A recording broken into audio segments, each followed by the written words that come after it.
aos homens o caminho da felicidade. A felicidade, a plenitude, Jesus Cristo veio dar aos homens. Lá em João capítulo 10, versículo 10, ele fala do ladrão, que é Satanás, que veio para matar, roubar e destruir. Mas ele, Jesus, veio nos dar vida e vida em abundância. Essa é uma perfeita definição de ser bem-aventurado ou de ser feliz. É viver de verdade, é viver com plenitude. E essa plenitude de vida nós só alcançamos através do Filho de Deus. Jesus Cristo deixa bem claro que Ele está nos ensinando o caminho da felicidade conforme Ele mesmo estabelece. Pela autoridade do Filho de Deus, lembra como termina o Evangelho de Mateus? Toda a autoridade me foi dada no céu e na terra. Então este Jesus, o Filho de Deus, o Senhor de tudo e de todos, a quem toda a autoridade foi dada no céu e na terra, nos diz o que é felicidade e como nós podemos alcançá-la. E se você tem acompanhado já estes domingos, enquanto nós estamos estudando as bem-aventuranças, uma por vez, você já deve ter percebido que a felicidade é o resultado da interação do meu coração com a pessoa do nosso grande Deus. A felicidade, a bem-aventurança, a plenitude da vida é aquilo que acontece como decorrência da interação do meu coração com a pessoa do nosso grande Deus através de Jesus, o seu Filho. Então Jesus Cristo nos ensina que existem 8 características ou 8 atitudes de coração que faz, diante de Deus, que fazem do homem bem-aventurado, porque Deus responde a estas atitudes de coração com bênçãos. Ele dá o reino, Ele consola, enxuga as lágrimas, Ele faz com que as pessoas herdem a terra, Ele farta os que têm sede de justiça, Ele enche de misericórdia, Ele dá o privilégio de ser visto face a face por aqueles que o buscam. Ele acolhe como filhos. Ele franqueia a entrada do reino, e não só isso, mas também galardoa no reino dos céus aqueles que têm paciência. Olha como Deus é maravilhoso. Isso é felicidade no termo mais pleno da palavra. Quero dizer para os irmãos que, embora a gente esteja analisando bem-aventurança por bem-aventurança, a gente precisa entender que elas formam um todo. É que nem o fruto do Espírito. O fruto do Espírito é singular: amor, paz, alegria, mansidão, domínio próprio, e vai. Então, são 9 características do fruto do Espírito. A ideia é que é o mesmo fruto. Da mesma forma, é a mesma bênção aqui. É a mesma felicidade, só que são facetas diferentes, pontos de vista diferentes dessa condição de felicidade do meu relacionamento com Deus por meio de Cristo Jesus. E o objeto que me veio à mente enquanto eu tentava ilustrar isso é a escada. A escada é um objeto só, é uma estrutura só, mas só que ela é cheia de degraus. Então a gente, detalhando, a gente vai degrau por degrau, mas estes degraus em seu conjunto faz um objeto só, uma escada. Então as bem-aventuranças, essas 8 bem-aventuranças, elas são como degraus de uma escada. Um leva ao outro, tanto faz subindo quanto descendo, um está relacionado ao outro. Então na análise eles são muitos, mas de fato, em realidade, nós estamos falando de apenas uma condição de bem-aventurança diante da presença de Deus por meio de Cristo Jesus. Nós vimos também, a repetição é a mãe da aprendizagem, por isso estou repetindo, que as 4 primeiras bem-aventuranças, elas estão mais relacionadas à vida cristã no seu início, enquanto que as 4 últimas bem-aventuranças estão mais relacionadas à vida cristã na sua continuação, tá certo?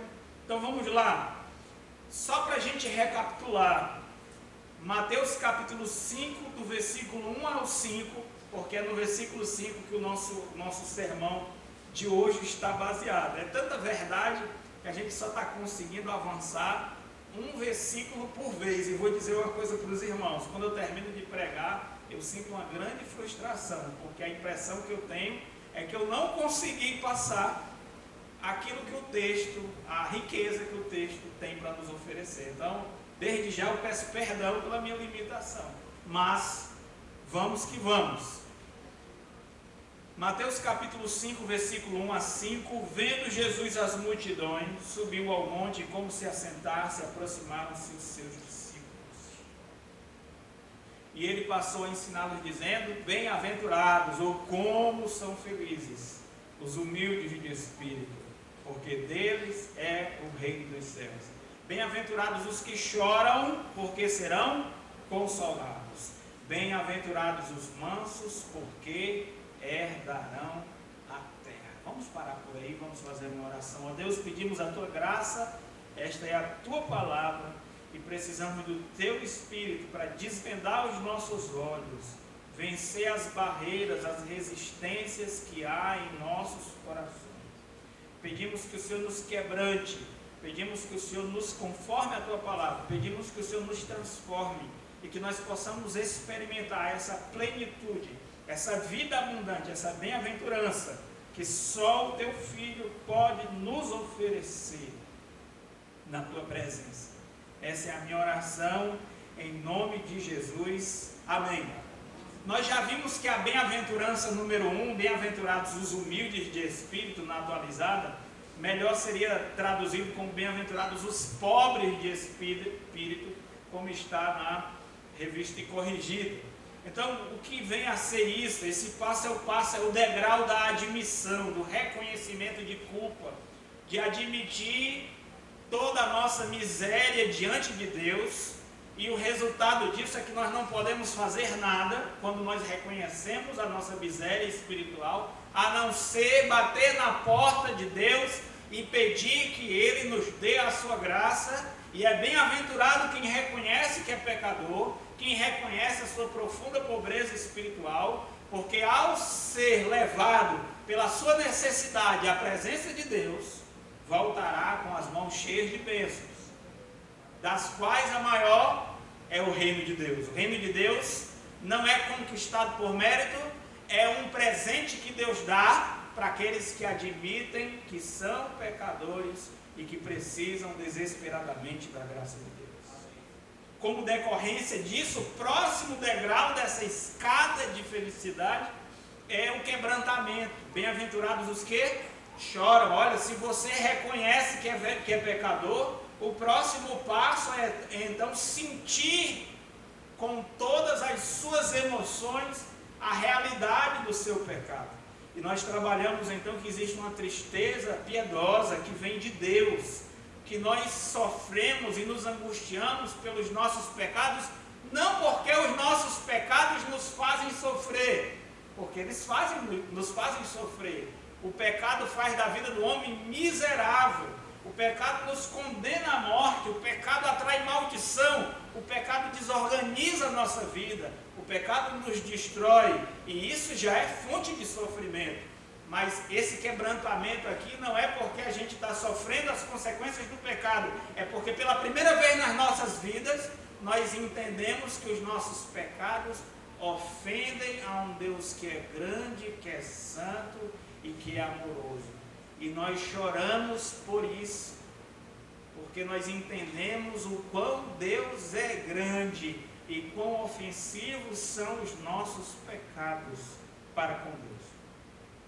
A Bíblia diz que esse espírito de quebrantamento Deus não despreza. Esse é o verdadeiro sacrifício agradável a Deus. É isso que Deus deseja no seu culto. É que nós apresentamos para Deus um coração, um espírito quebrantado na sua presença. E Davi disse no Salmo 51, salmo onde ele confessa as suas iniquidades diante de toda a congregação, que um coração quebrantado, um espírito contrito, Deus não despreza. E qual é a bênção? A bênção é que quando nós choramos na presença de Deus, pelo que os nossos pecados causaram contra o Senhor, o próprio Deus desce dos céus para nos consolar. Enxuga as nossas lágrimas. Como é feliz aquele que reconhece os seus pecados e aquele que se quebranta. Recebe o reino e é consolado pelo próprio Deus. Mas nós precisamos subir um pouco mais nessa escada da felicidade. Tem muito mais para nós. O que vem então depois do reconhecimento de pecado e do quebrantamento? Vem a submissão. É isso que significa a palavra manso do versículo 5. Praos, da língua grega, é um adjetivo que descreve a condição de ser dócil, de ser fácil de conduzir, de ser tratável.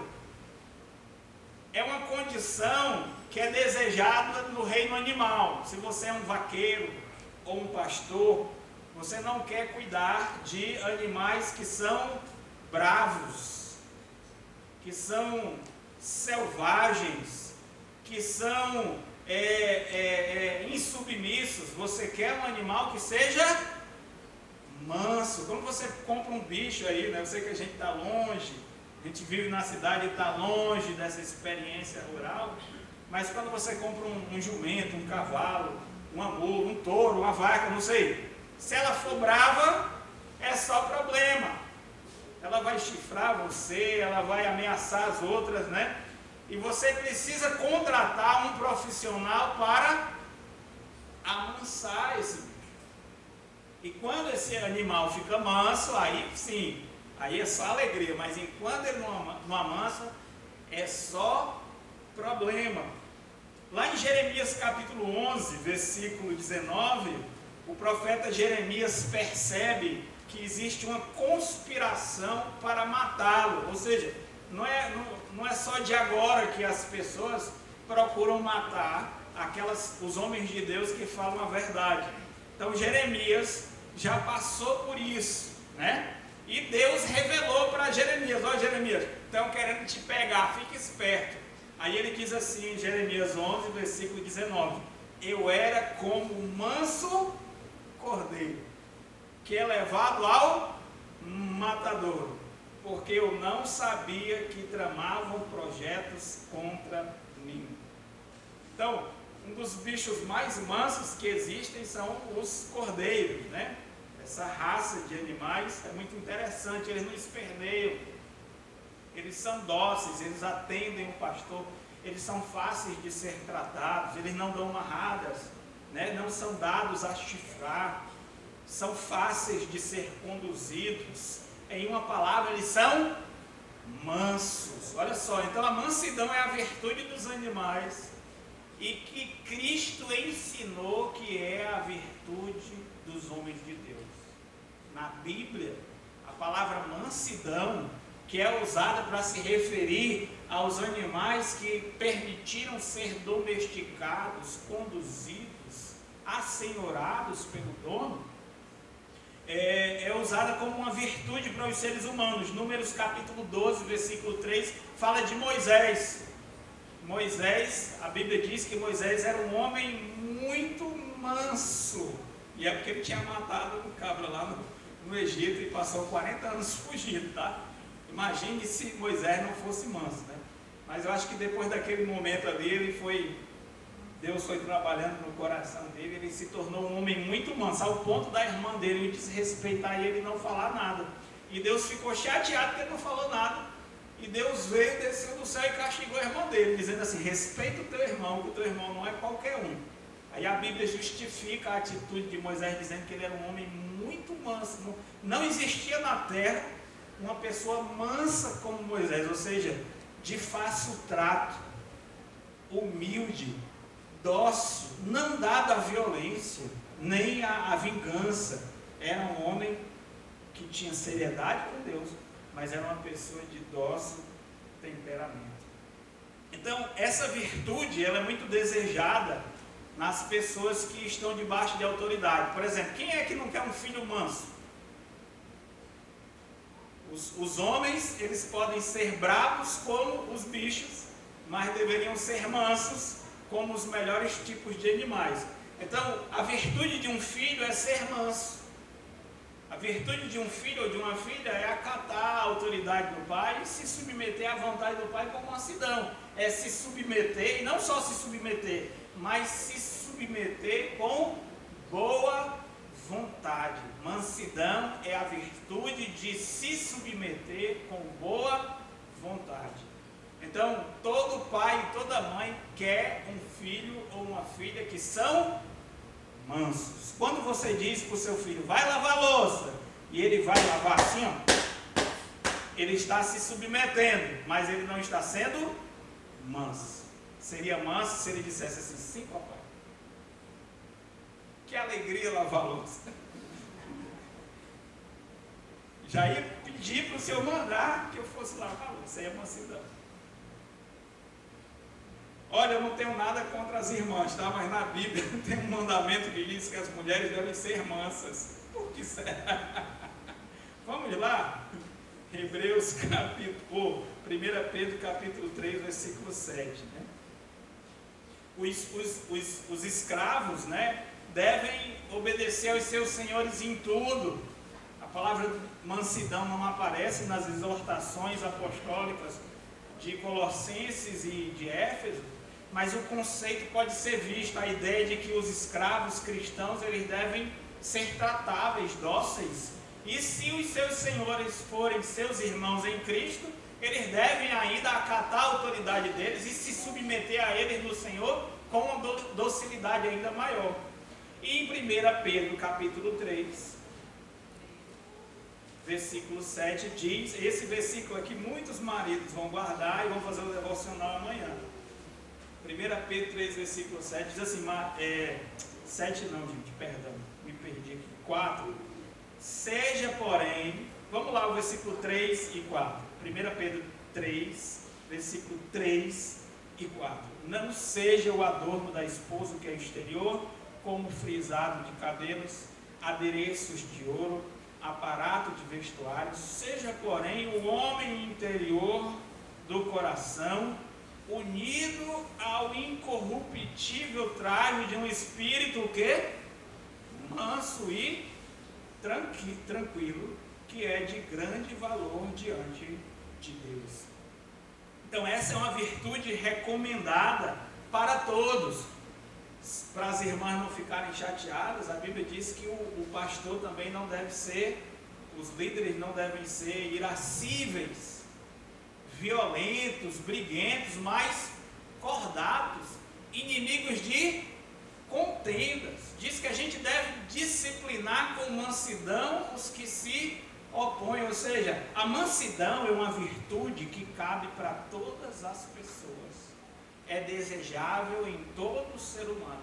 E o próprio Senhor Jesus Cristo disse naquele grande convite de Mateus capítulo 11, versículo 28, 29 e 30. Vinde a mim, todos os que estão cansados e sobrecarregados, que eu vos aliviarei, tomai sobre vós o meu jugo, e aprendam de mim que sou o quê? Manso e humilde de coração. Essa mansidão é o terceiro, é algo que acontece quando uma pessoa está se convertendo. A pessoa admite a sua pecaminosidade, o seu coração se quebranta, e o que segue agora é o desejo de submeter a sua vida à vontade de Deus. Qual é a grande característica de uma pessoa sem Deus, não convertida? Ela é insubmissa à vontade de Deus. E qual é a grande característica de uma pessoa convertida? É que ela deseja de todo o seu coração fazer a vontade de Deus. É isso que marca, essa é a grande evidência de que nós estamos em Cristo. O próprio Jesus Cristo falou para o apóstolo Paulo antes de se converter: dura coisa é recalcitrares contra os aguilhões. Deus chamou Paulo de um touro selvagem que estava dando coices no seu domador. Quem era o domador? Jesus. E ele estava furando ele com aquele ferro pontiagudo para que ele amansasse. Jesus está dizendo para Paulo: não adianta, Paulo, amansa, deixa de ser rebelde, te submete, que é melhor para ti. Porque quanto mais você lutar, mais rebelde você for, mais bravo você se tornar, pior vai ser para você. Amanse e você vai ver o que eu vou fazer na tua vida, o que eu vou fazer através da sua vida. É isso que significa conversão. As pessoas, antes de se converterem, elas querem viver a sua vontade, fazer as coisas do seu jeito, no seu tempo. Mas quando elas se convertem, elas têm apenas um pensamento. O pensamento delas é fazer a vontade de Deus. Nós já respondemos a primeira pergunta do sermão. A primeira pergunta do sermão é: o que é ser manso? Já ficou claro que mansidão é a virtude de se submeter com docilidade, voluntariamente e com prazer às ordens do nosso Deus. Por que ser manso faz de nós sermos bem-aventurados? Essa é a próxima pergunta. Primeiro, por causa da virtude da mansidão em si. Sabe qual é a fonte de toda miséria e sofrimento humano? É a nossa rebeldia e nossa insubmissão. Essa aqui é a raiz que brota no nosso coração iníquo e que produz todo tipo de fruto amargo, a nossa rebeldia.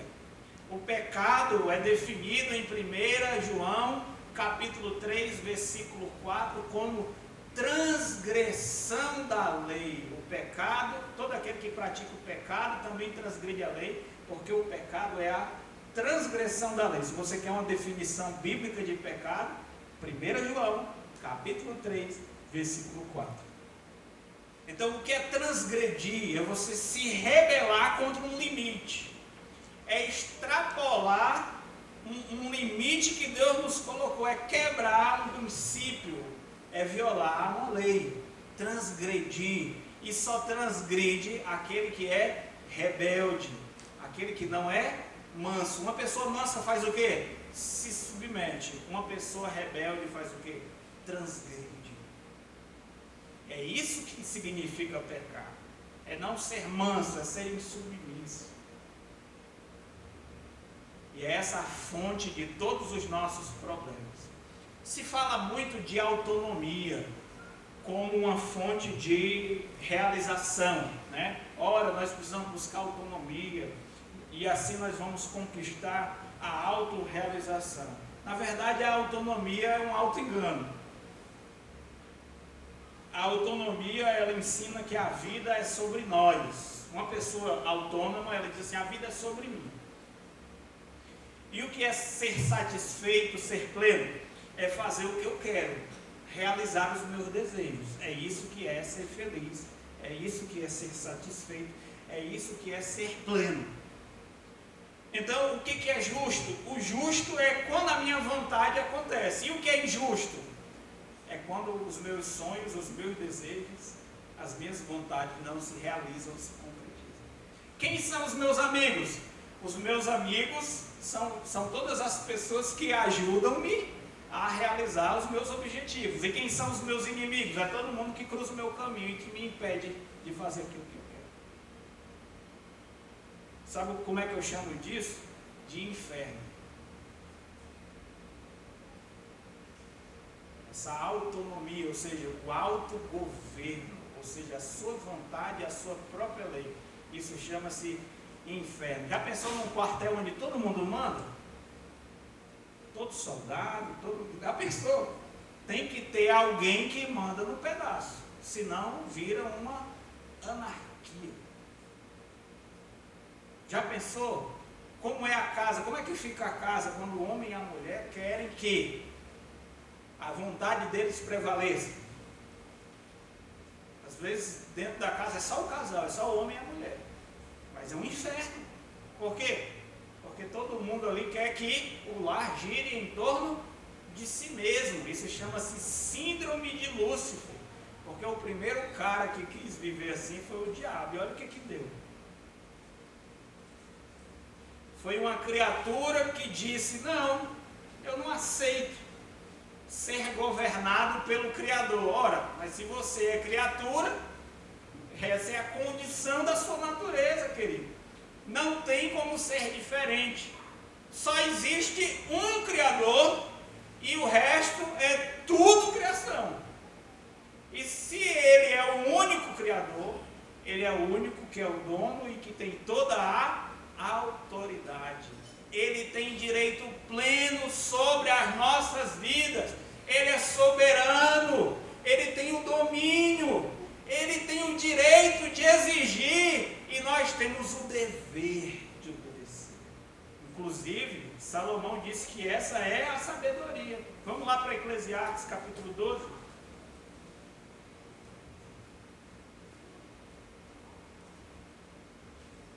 Eclesiastes capítulo 12, lá no final. Quando todo mundo quer ser rei, no final das contas, ali vira terra de ninguém. Todo mundo quer que a sua vontade seja lei.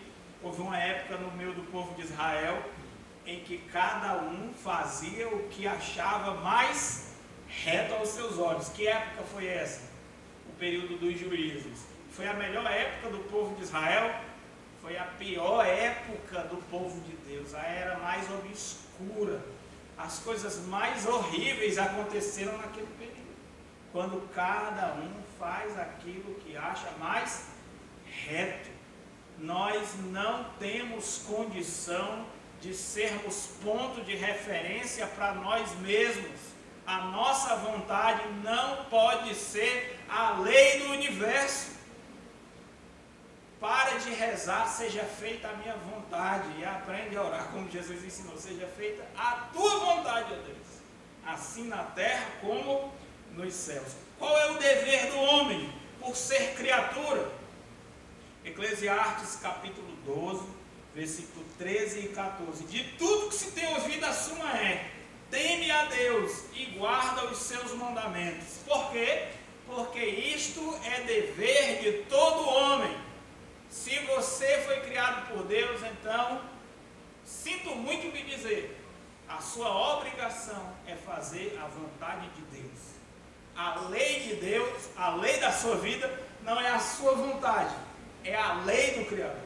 Versículo 14, existe uma outra razão pela qual nós devemos temer a Deus e guardar seus mandamentos. Não só porque isso é dever, mas porque Deus há de trazer juízo a todas as obras, até as que estão escondidas, quer sejam boas, quer sejam más.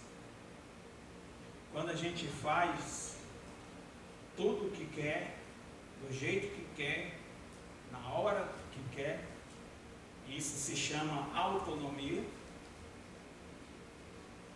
a gente só atrai desonra e sofrimento. Lá em Tiago capítulo 4 ele diz o seguinte: de onde vêm as guerras que existem no meio de vocês?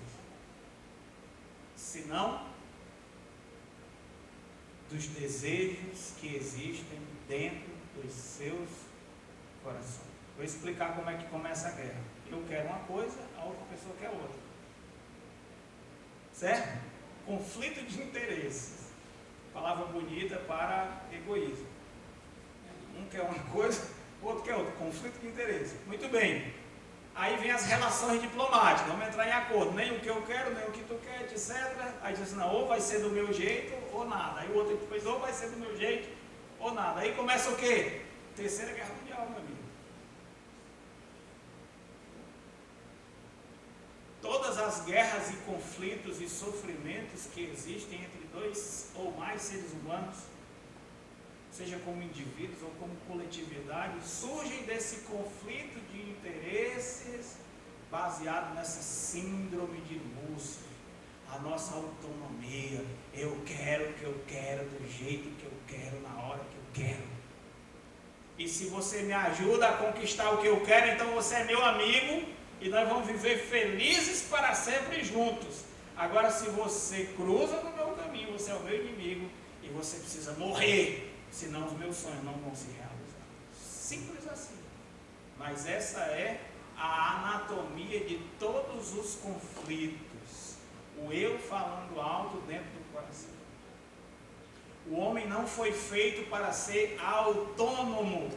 O homem foi feito para ser teônomo. Autonomia quer dizer governado por si próprio. Teonomia significa governado por Deus. Só assim nós encontramos paz. Deus impõe limites à nossa vida. A autoridade de Deus é a autoridade que a gente apela para tudo e para todos. É fácil resolver às vezes um conflito de casal quando os dois temem a Deus. É só dizer: olha, senhora, o seu marido não tem que ser como a senhora quer. Olha, Senhor, a sua mulher não tem que ser como você quer. A sua mulher tem que ser a mulher que Deus quer. E você tem que ser o homem que Deus quer. E acabou-se a conversa. Simples assim. E o casal para de brigar por causa de Deus. Por eles continuavam. Mas por causa de Deus, por causa do temor a Deus, por causa da autoridade de Deus, eles decidem, dizem: nem vai ser do meu jeito, nem do seu jeito. Vai ser do jeito de Deus. Deus não quer que a gente viva dentro desse conflito. Deus não quer que a gente viva se agredindo dentro de casa. Deus não criou o casamento para a gente se destratar. E nós vamos ser felizes fazendo a vontade de Deus. Aí, cada um precisa o quê? Renunciar à própria vida. Dizer não para si mesmo e procurar apenas viver para a glória de Deus. Essa é a solução para a nossa vida, irmãos. Jesus disse que quem quer reter a vida vai fazer o quê? Vai perder. Mas quem quiser salvar precisa abrir mão. Gente egoísta não só não vai entrar no reino dos céus, mas vai viver um inferno ainda na terra. E a mansidão é a virtude que faz a gente virar chave e converter o modo da autonomia para a teonomia. Deixar de fazer e viver pela minha vontade para fazer e viver pela vontade de Deus. Muitas pessoas acham que se eles forem viver de acordo com a vontade de Deus, eles vão ser castrados, infelizes, emparedados, eles vão se sentir sufocados, porque eles só podem viver dentro do círculo da vontade de Deus. É o contrário, não pense assim. Olha o que está escrito em Romanos capítulo 12.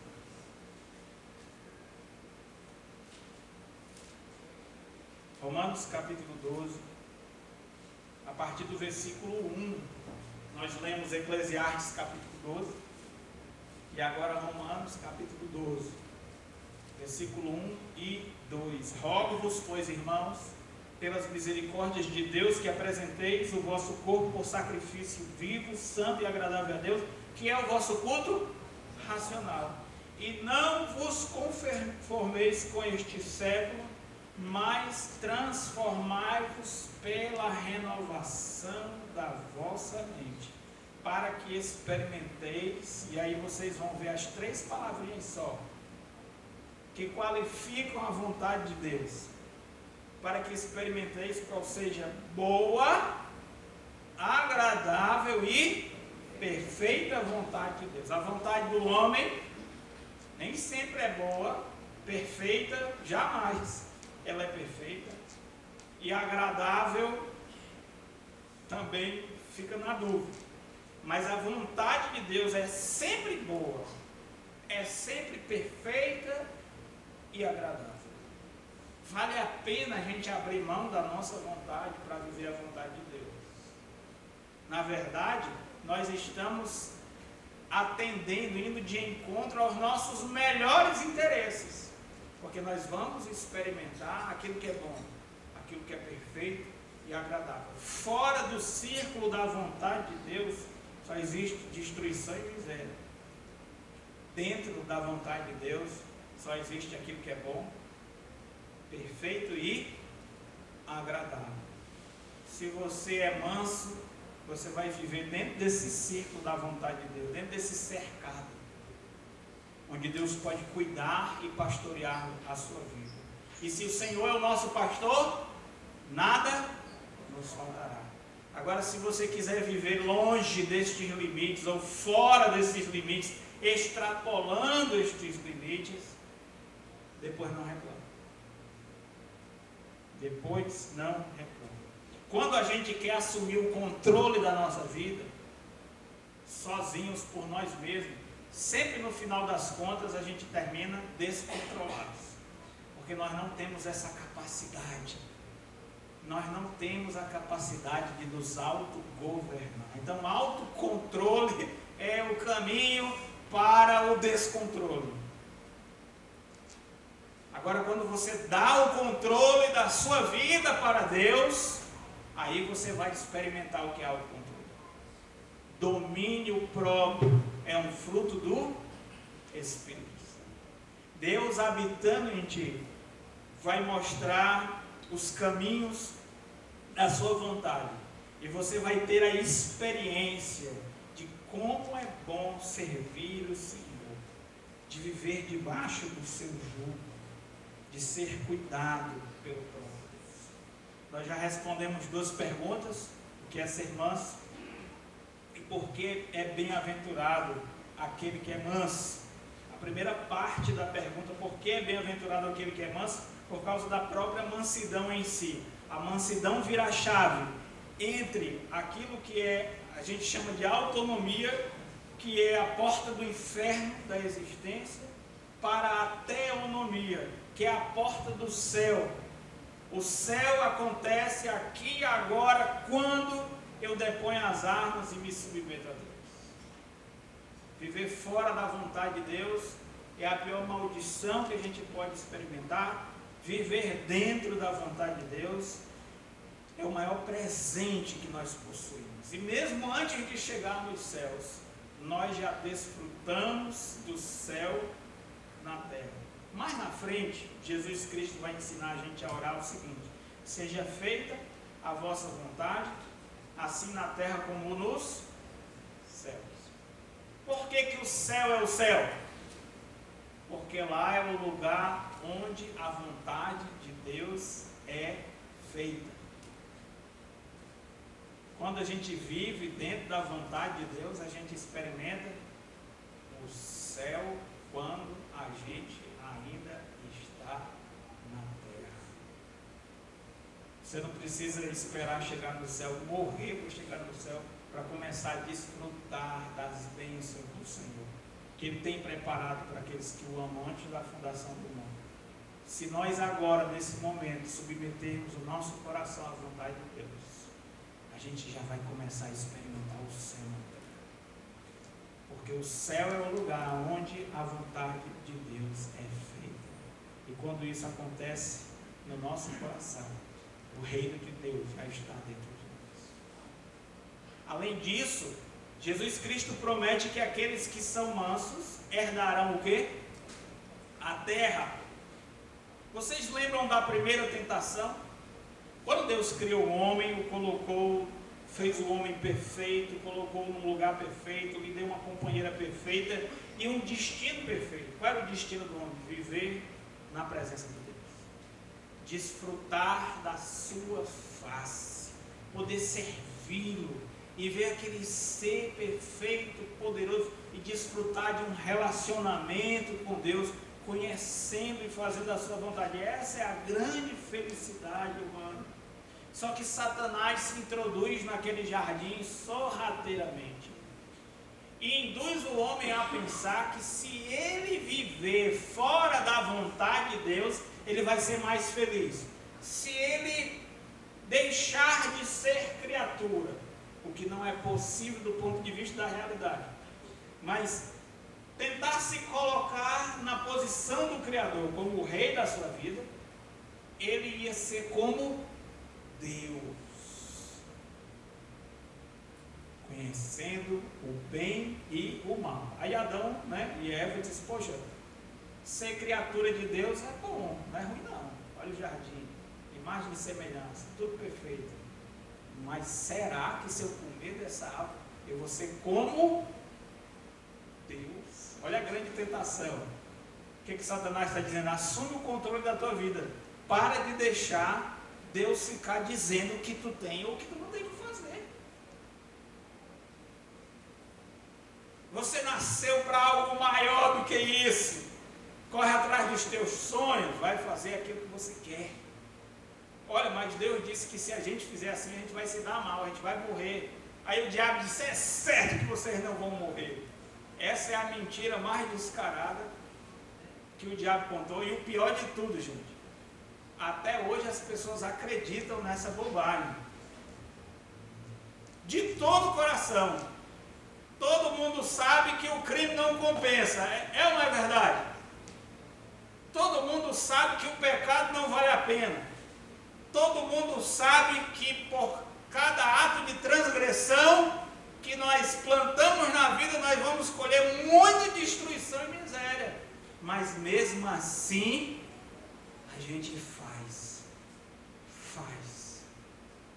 Tinha a história do cara que foi numa padaria comprar pão, e aí ele pisou em cima de uma casca de banana.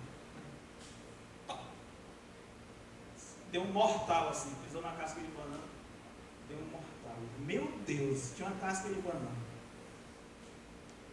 Aí quando ele voltou da padaria, ele viu a casca de banana no caminho, aí ele disse, a casca de banana, vou cair de novo. Pisou assim. Vai ser burro assim, né? Irmãos, esse cara é a nossa história. Nós somos assim. Às vezes, na primeira vez que você erra, que você peca, a gente até diz, não, ele é um ser humano em formação, né? Está aprendendo. Mas, pelo amor de Deus, tem gente que todo dia, quando vai para a padaria, escorrega na casca de banana. Na ida e na volta, faça-me um favor. Não funciona, não dá certo. Além da gente de ser uma agressão à honra, à glória, à santidade, ao amor do nosso Deus, nossas transgressões só nos colocam em cilados. E a gente ainda continua escutando os sussurros da serpente, como se isso um dia fosse ser diferente. O diabo diz assim, ó, é certo que vocês não vão morrer. A gente fica pensando assim, ontem eu caí, pisei na casca de banana e caí. Na volta eu pisei de novo, mas quem sabe hoje eu vou pisar na casca de banana e o efeito escorregadio não vai ser gerado, não vai tirar o atrito dos meus pés e me desequilibrar. Quem sabe eu vou até me desequilibrar, mas eu vou ficar flutuando no ar, como os anjos, né? E não vou me machucar e nem vou cair.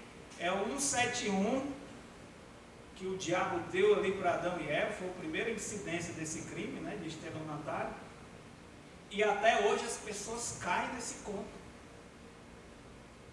Não existe felicidade e alegria para aqueles que desejam fazer a vontade de si mesmos e não a vontade de Deus. Mas escute, quando o diabo promete para o homem que eles vão ser mais do que seres humanos, ao desobedecerem a Deus, ou seja, senhores do seu próprio destino, sereis como Deus, o que aconteceu com o homem? Eles se tornaram escravos de Satanás.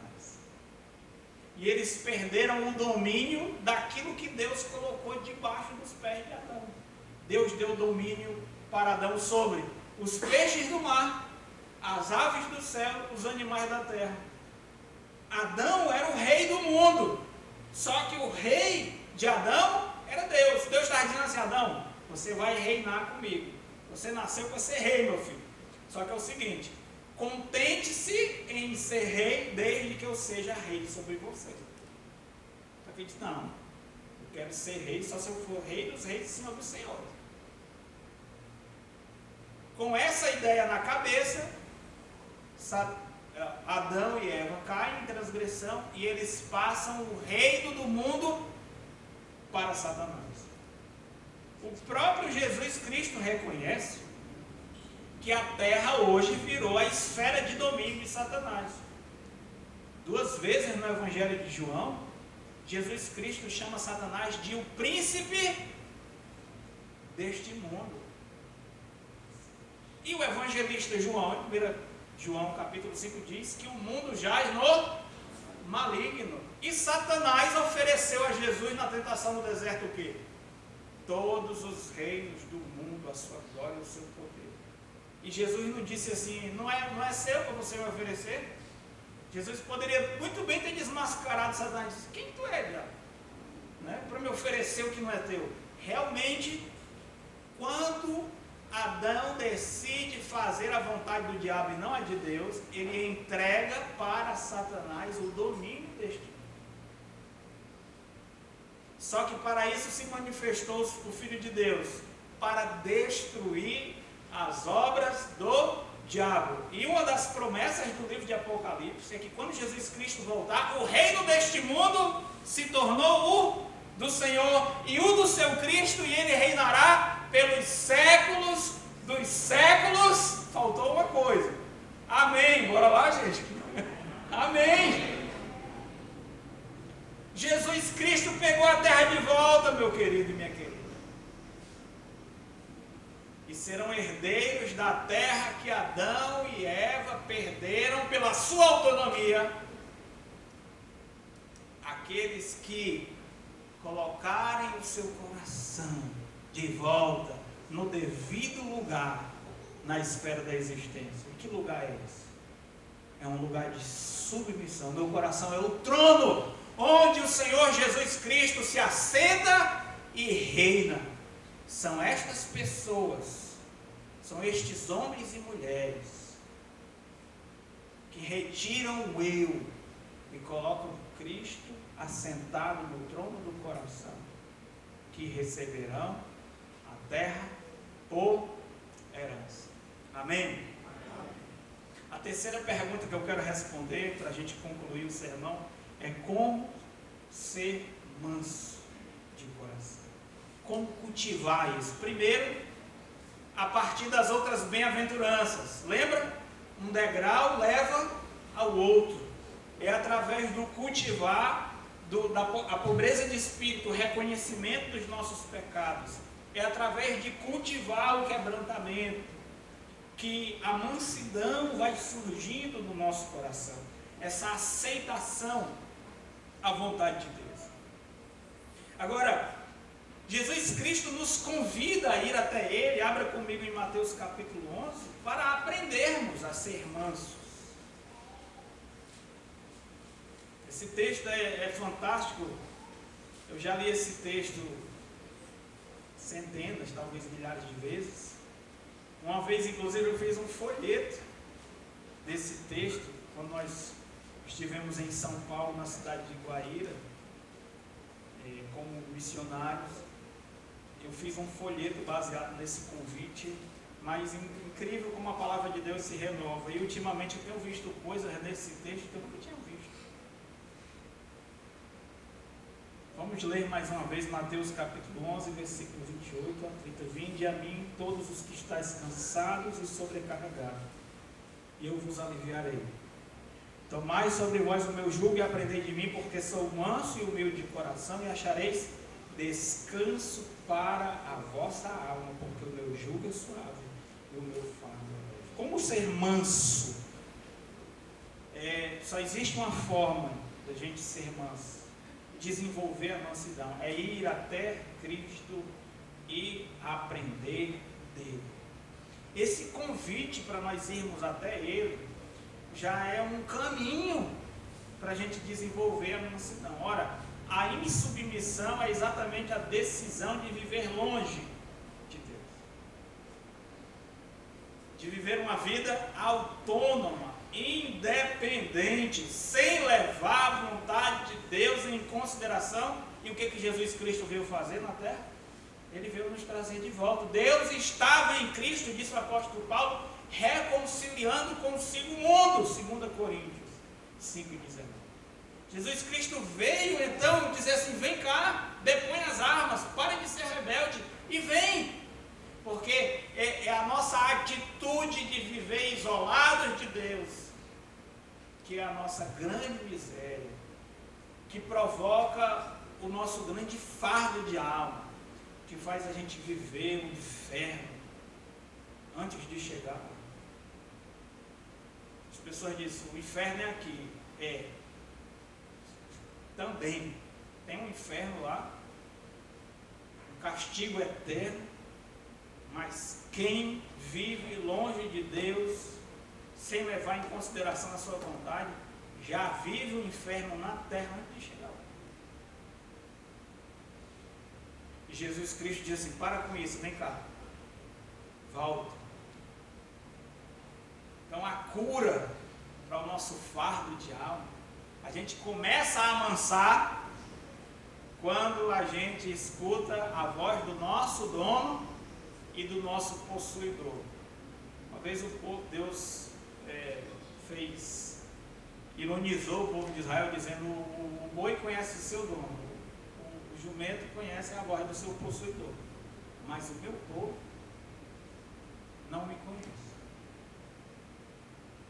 Mas se você escuta a voz de Jesus e obedece, é porque você é uma das suas ovelhas. Esse lobo já se transformou num cordeiro quando escuta a voz de Jesus e vem e segue.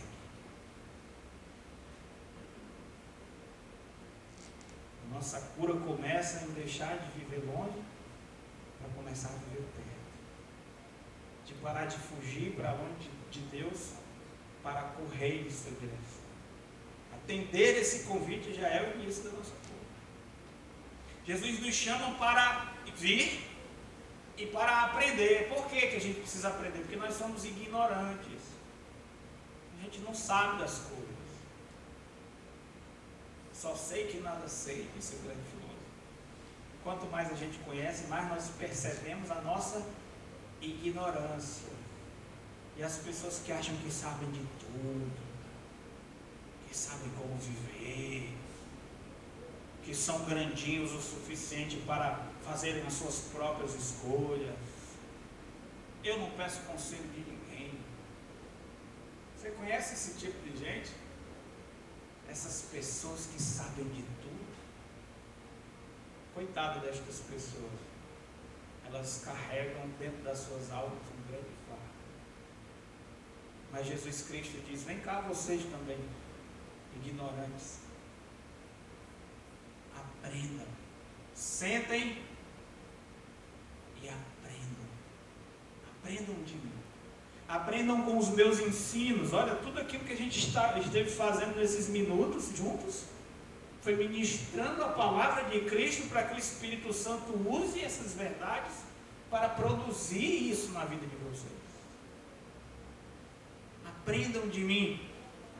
Vejam o meu exemplo.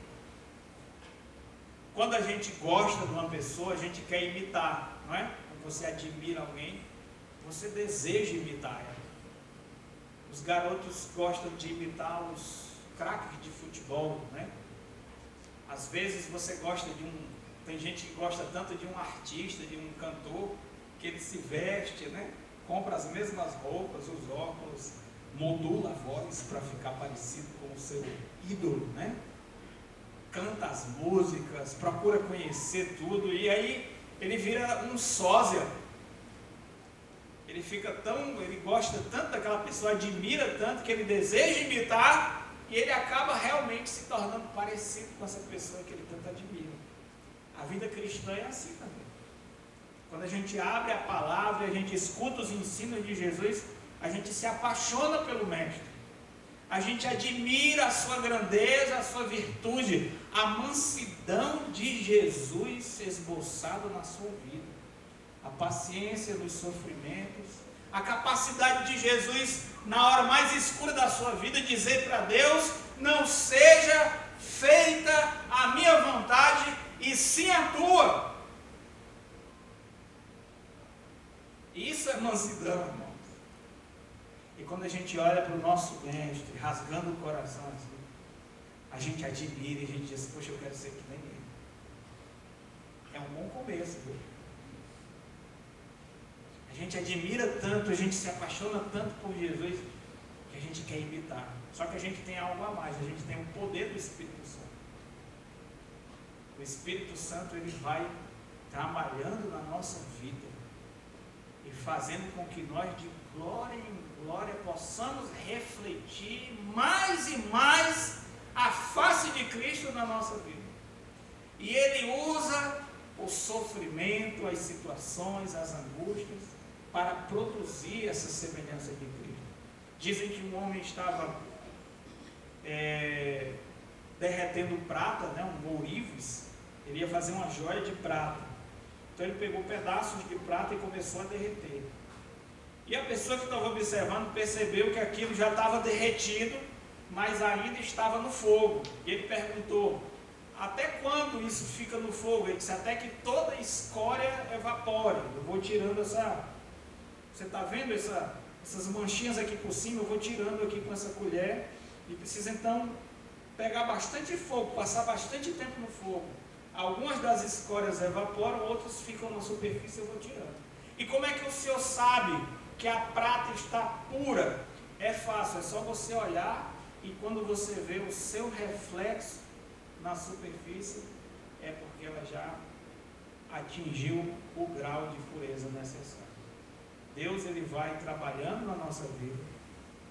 Ele é como esse ourives, que vai colocando a nossa vida na fornalha da aflição, esquenta, esquenta, esquenta, até que ele possa olhar e conseguir ver a face de Cristo refletida. Nesse ponto ele desliga o fogo. E aí a prata esfria e ele começa a marretar para construir a joia. Pensa que terminou? Não terminou não. Venham e aprendam,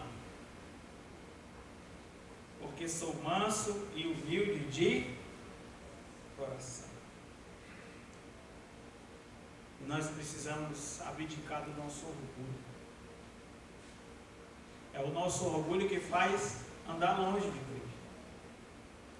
É o nosso orgulho que nos faz acharmos a nós mesmos autossuficientes no conhecimento. O que é que o Filho de Deus tem para me ensinar? O que é que esse livro tem para me dizer? Eu já tive uma ovelha que disse assim, pastor, quando o senhor prega na Bíblia, tudo é muito lindo, mas na vida real isso não funciona. Eu fiquei sem saber o que dizer para ela. Hoje, não fala um negócio perto de mim não, desse aí, que eu vou esfregar João capítulo 10 na sua cara. As minhas ovelhas ouvem a minha voz e me seguem. Eu teria dito, querida, e essa sua fala só prova que você nunca foi uma ovelha de Jesus. Você precisa se converter. E a gente precisa se humilhar. É o manso que vai herdar a terra. Aquilo que o diabo disse, faça o que vocês quiserem e vocês vão ser como Deus. Fez com que o homem perdesse a terra. Perdesse o domínio sobre a sua vida. Perdesse as bênçãos dos céus. Mas através da mansidão, Jesus nos ensina a virar a chave. Coloca teu coração nas mãos do Senhor. Diz, Senhor, assume o controle da minha vida. E você vai ver a glória de Deus. Você vai ver que a vontade de Deus é boa, perfeita e agradável. Não acredite no diabo. Ele diz, não, mas para você é diferente. Vive do teu jeito. Você não precisa disso. Esse aí está muito perdido. Mas você não. Vai fazendo do teu jeito que dá certo. Aprendam de mim que sou manso e humilde de coração.